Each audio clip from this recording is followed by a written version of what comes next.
Hello everybody and welcome to Fall 2023. I'm Dr. Jensen and I'm going to try to make this a very quick and painless journey through the course so you can find the files you need. We'll look at the syllabus together. That's kind of what you do on the first day of class, right? You go through the syllabus, you get your orientation for how the class is going to work and all those good boring things. So I will try to make this quick and painless. If you need to speed up this video, increase the playback speed, just go into the settings. You can make me go a little faster. I kind of talk fast, so it might be too fast, but you can adjust the speed so that you can get this information quicker. You will not hurt my feelings, I promise. But this semester special, we have a lot of students to work with, and I say we because I have teaching assistants that will be helping me with this class, and lots of students trying to wrap up their final requirements for their degree, so good times. But anyway, I also will show you some samples of your final project you're going to make in class, as well as some tips and tricks that will just make life easier and save you time. So let's jump into the course.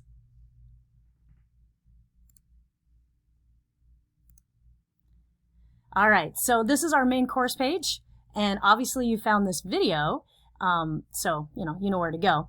But go ahead and go to the Start area, and right in here, you will find our welcome and intro to class, as well as the syllabus and course overview. This is a little bit of a description that tells you what we're going to be working on. So one thing that I always say up front, this is basically a research and statistics course. And all of you had to have taken some kind of introductory statistics before you got here to get you started and prepared, a little bit as a prereq. Some of you have had more criminology than others. That's okay. Some of you forgot everything you ever learned in that stats class, and that's okay too, because we do a lot of review. But this is my little bio. I'm not going to go through this in detail, but you're welcome to read it. Basically, I've been at University of Florida for going on 6 years now. I've been working for universities, several universities, for over 20 years. But I came from BYU before this, and love being a Florida Gator. And I've taught this course in particular for almost 14 years. I've done about half in person and half online, and it's evolved, definitely. But first, let me give you the really important stuff, which is how to get in touch with me. So you can definitely do office hours by appointment. Generally speaking, this might be something quick to jot down. I'm available to you Monday through Friday between 10 a.m. and 1 p.m. So as you can tell, it's kind of mid-morning to a little after lunch. I do that on purpose because most of my students have jobs and maybe work during the day, but they usually have a chance to do a lunch break of some kind. And so I like being available during your lunchtime. If you have to reach out, you can contact me. That being said, you can also reach me by appointment. So if we have to chat after work or, Saturday morning or whatever, that's fine. I just have to have some notice. So I literally have had students in this class that were military and stuck on a submarine or a ship, and they couldn't really do their homework or do office hours with their faculty member until they were back on land again. They had limited communication, and so we would do Friday night chats. So I'm very willing to do that. So we can meet via Zoom. And again, I prefer that if you want to do a Zoom appointment, we can go through questions you have, labs, data, we can build variables together, we can do all kinds of stuff. And through Zoom, I'll send you a Zoom link, and then we'll set up a time and a date that we can do that. So there's my email. So email is probably the easiest way to get a hold of me, but you can also text me and call me. Yes, you can actually text me. So that's a Google Voice phone number. It forwards to my cell. And that number is a good way to just get an answer to a quick question. So I have students send me little screenshots through text messaging sometimes of things they just want to ask about quickly. And I try to answer my phone and text as often as I can, but as you can imagine, there are certain times of the day where I'm not as available, so I try to get back to you as soon as possible. But if I haven't gotten back to you within like a day or so, please reach out again. Sometimes I just I'm trying to catch up on things because I get a lot of messages. So anyway, but yeah, that's my phone number and my email. Now we're going to jump into the syllabus, and yeah, basically, this is asynchronous as a class, so you get to kind of do this class on your terms when you want to do it. And my suggestion, especially if you have not taken a lot of online classes before, is to go ahead and set aside a certain day and time that you always do your work, right? It's kind of good consistency, keeps you organized. But the nice part is we don't really meet together at times where we all have to be online at once, so you can kind of do this on your terms. But this is the class. and just a little bit of a course description. So we're going to be talking about research and statistics, data analysis, research design. This is a 4-credit class. So normally speaking, what you would have taken if you were on campus is you would take a 3-credit lecture and a 1-credit lab. And your 3-credit lecture would be most of your, instruction and some assignments and stuff like that. And then you'd have a lab credit that you do, like an hour. And that would be on a different day and time, maybe with a different instructor or even a graduate teaching assistant. And you would do your lab hour maybe in a computer lab. And that's generally how these kinds of courses are taught. But since we are online, we just combine all those credit hours together, and it's 4 credits. So given that it is 4 credits, please make sure you set aside the time to complete the workload for this kind of course. It is pretty steady, and it has some weeks that are a little bit more heavy lifting than others. And this is one thing I'll emphasize here. This course uses a portfolio-style format, which requires sections of the major research paper to be completed over time, that you'll get feedback, and then revisions can be made before final submission. So I like to say that on day 1, this is how the class works. We usually start around week 10, within the last 6 weeks of the semester, and we start building your paper. Okay, so this is kind of nice for many of you where you get to build your paper over time and you're not trying to write it the night before, because that's a horrible paper to write and a horrible paper to read. So anyway, again, those are my office hours right here, and once in a while you'll find me in Turlington Hall, but not very often because I'm usually off campus. So again, just reach out via text or phone or email and we can arrange a time to meet. I don't usually just sit around in a Zoom room waiting for people to pop in. It's a little awkward, so I don't do that. Required software. There is no textbook you have to buy for this class, so that's super nice. But you do need to access the SPSS Grad Pack version 28 or 29 or higher. So that's the current version that we're on, but that software is available for free at login.apps.ufl.edu. Or you can download or purchase it at onthehub.com. Now, 99% of students are perfectly fine using the free version on UF apps, and I have a whole video that shows you how to do that. But if you know you're going to travel a lot or you don't have access to consistent internet, it might be worth purchasing the software and installing it on your machine. Again, I can help you with that if you need it. So readings and lab materials will be provided to you in Canvas, so you'll see that each week and we'll go through that together.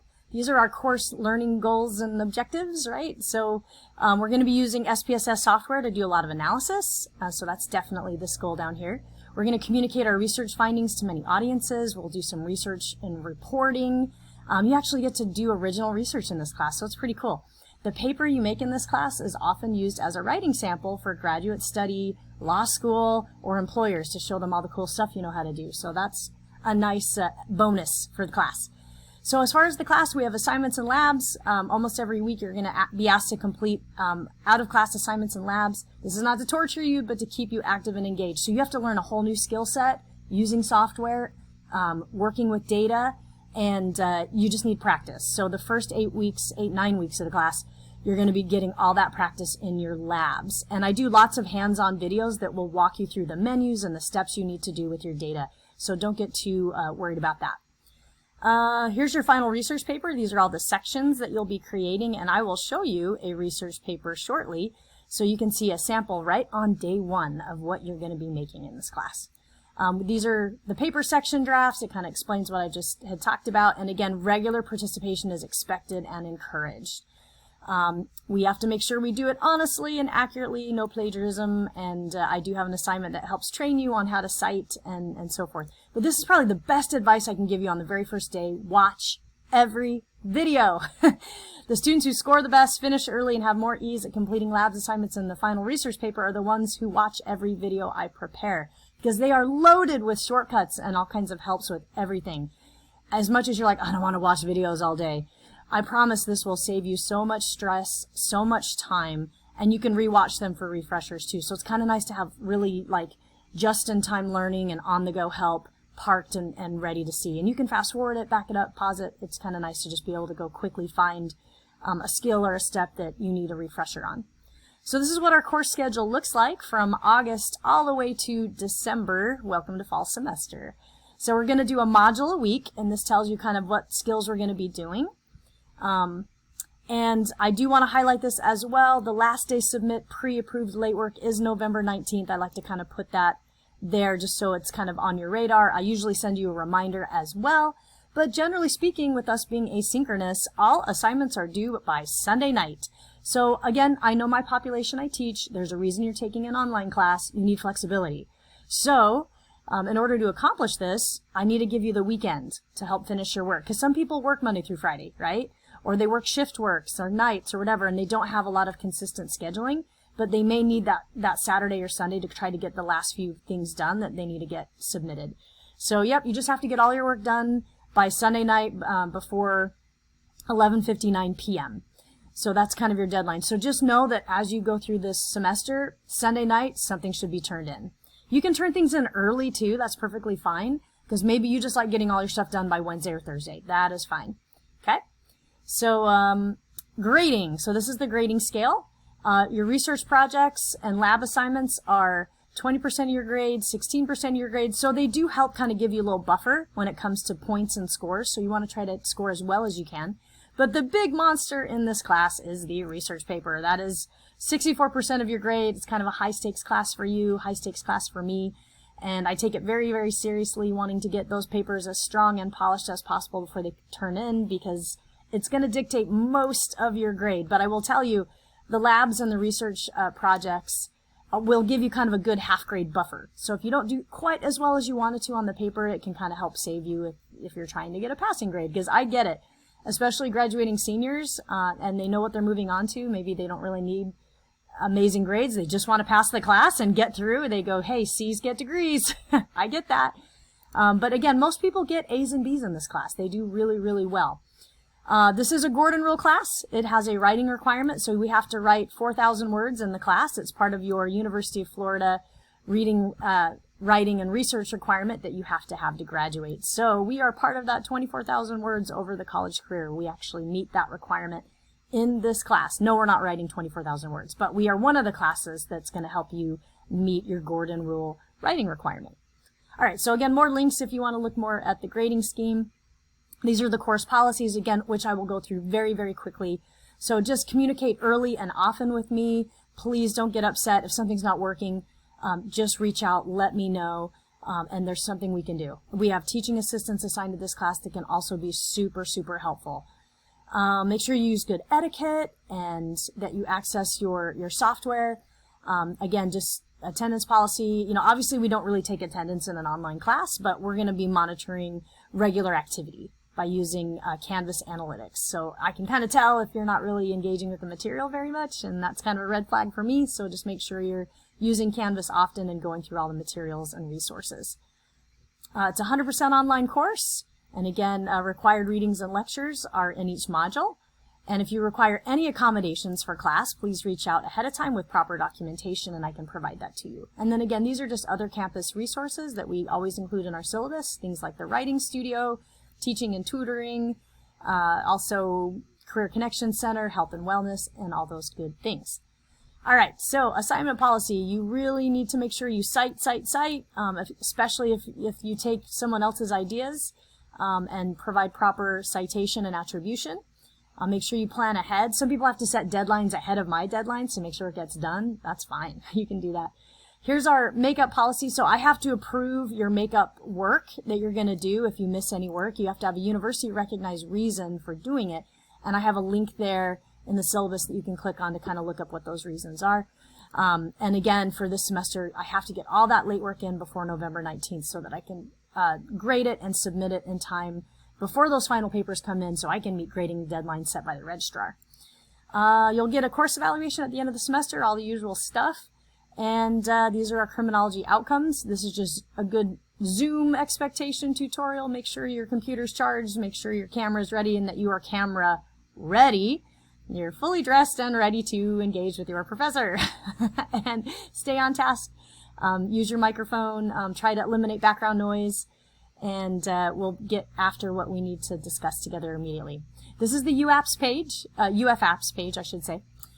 This is where you would sign in with your GatorLink username and password, and this is how you're going to get to your software. But I kind of show you that in another video.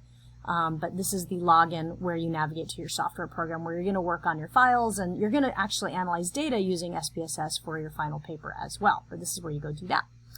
Very last page of the syllabus is our course schedule. So this shows you the due dates, basically Sunday, Sunday, Sunday, Sunday, Sunday, Sunday, Sunday of every week. Okay?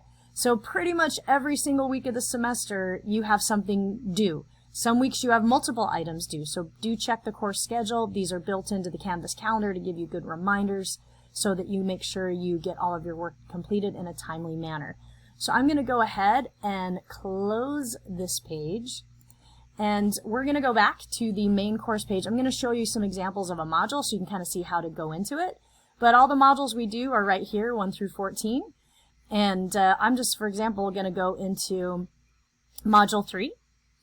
So inside Module 3, generally speaking, you have kind of a main page that describes what we're going to do and objectives, and then always start going left to right. So I click on the next tab below. There's some readings that you need to be doing for the week.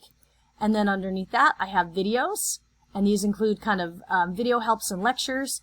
And then I also usually have a lab or an assignment tab that gives you videos to watch to help you with your lab, as well as the lab where you submit it.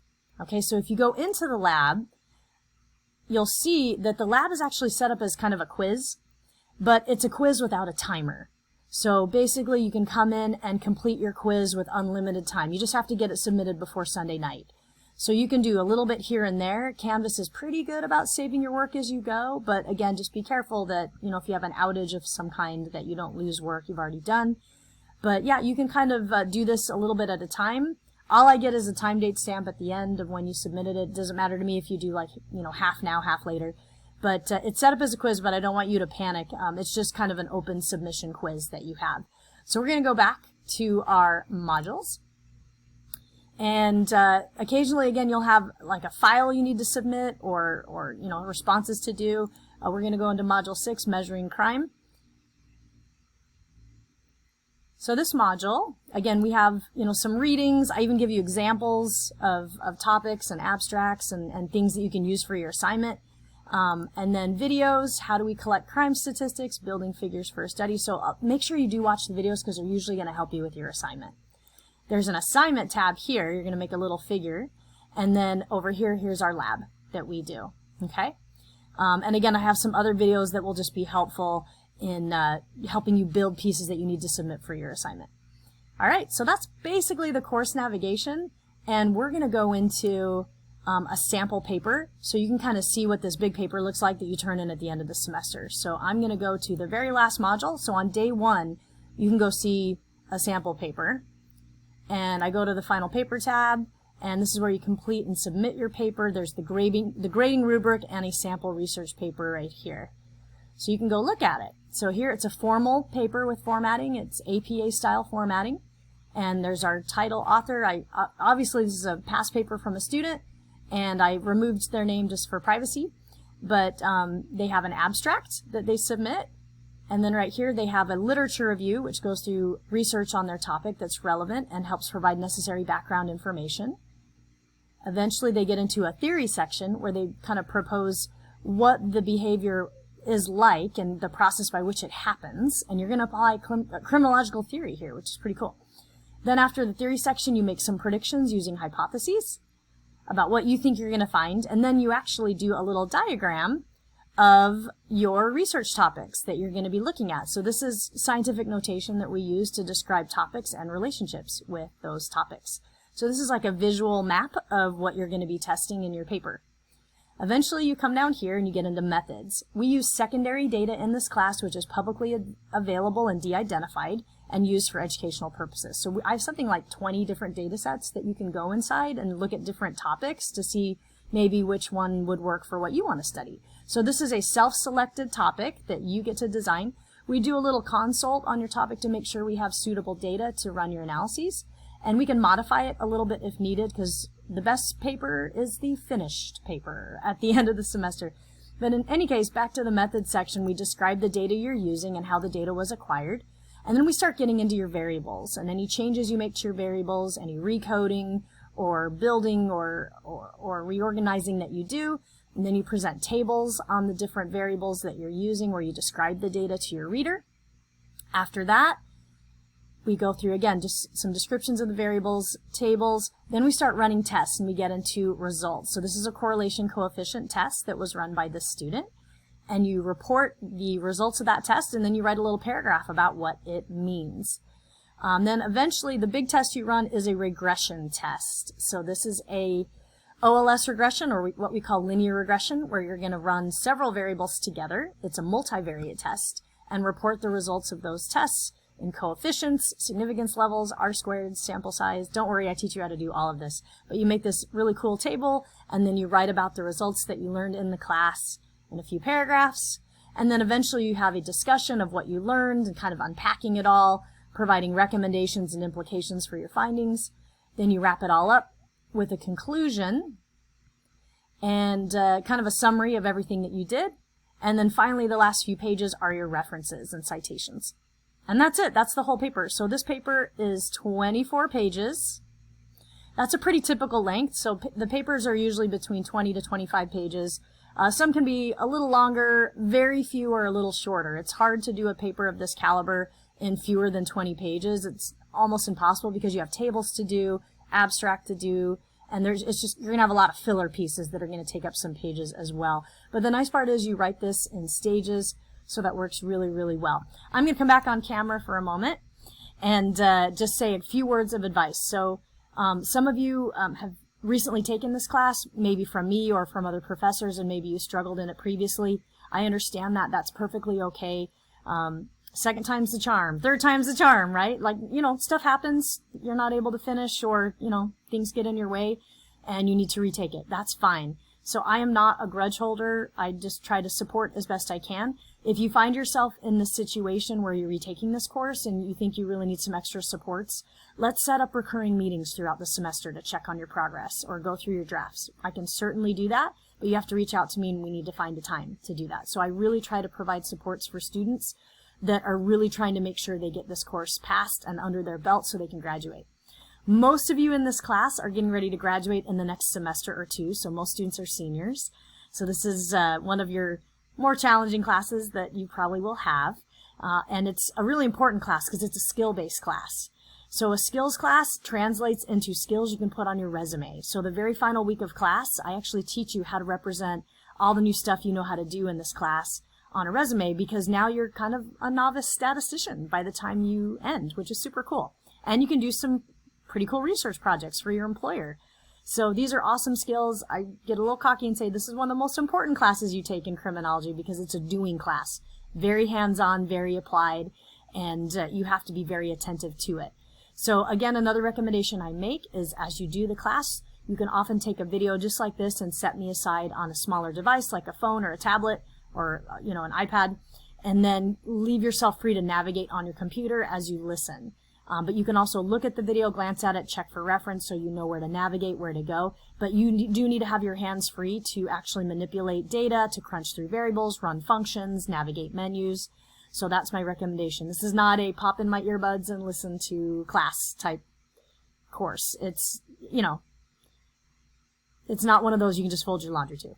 You're going to be using the skills in a hands-on manner. So treat this kind of like a data workshop, almost like you're going through some training with an employer.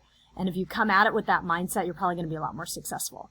So, and again, you can do group chats if you want to. I don't really have any issue if you want to use GroupMe or some of these other things. However, that being said, just be very careful what you share and how you use those group messaging functions. So I kind of equate that to the before and after class chatter that students have between their classmates. That's pretty normal stuff. I don't govern that space. That's your private space. But sometimes things can get a little out of hand where people start sharing and cheating, and I've literally had students send me screenshots of students cheating, and it gets really messy after that. So just make sure that you're very above board and attentive to how you want to use that group sharing. But again, I'm not going to get in that space with you. It's not my business what you want to talk to your classmates about. And sometimes you just need to kind of connect to your classmates who are also going through this required class like you are. But again, we have teaching assistants. We have me. Don't be embarrassed to reach out or tell me you don't know how to do something or you're kind of confused.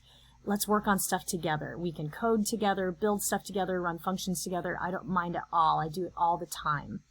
So don't be afraid to ask.